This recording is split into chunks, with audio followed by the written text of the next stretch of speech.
There we are, the finishing touches to my rather odd Christmas card. Have a look at this. As a Christmas tree, it lacks something. It's a bit boring until you give it a jerk sideways and it turns into something else. Have a look at this. A Christmas tree becomes a very odd character. And yet with a push, it becomes a Christmas tree again. It's what we call an expanded picture, and they're great fun to do, although there are a couple of rules that make it easier if you're starting out. And the first of those is how you fold your piece of paper. Now this is a piece of A4 ordinary writing paper, and the best way to treat that is simply to begin by folding it in halves. Here we go. Take one end over to the other and crease it down the middle.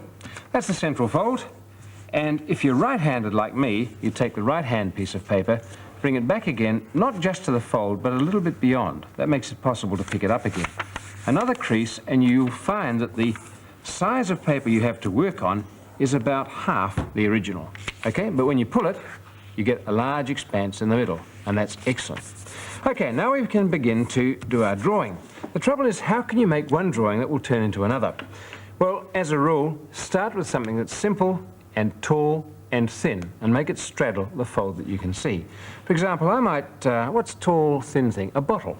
Let's start with that. Let's draw a bottle across there. There's the neck. Runs down, out, down, perhaps to there. Now, that's not terribly exciting, but if I pull the piece of paper open, you can see that that could be almost anything, and I'm going to make it the sides of a building. Now, the part I'm putting in here, you'll never see from the front, so I can do whatever I like in the middle. That's the building. I can put in a doorway. I'll need windows. They might overlap with a bottle. Let's go back to there and see how it could work.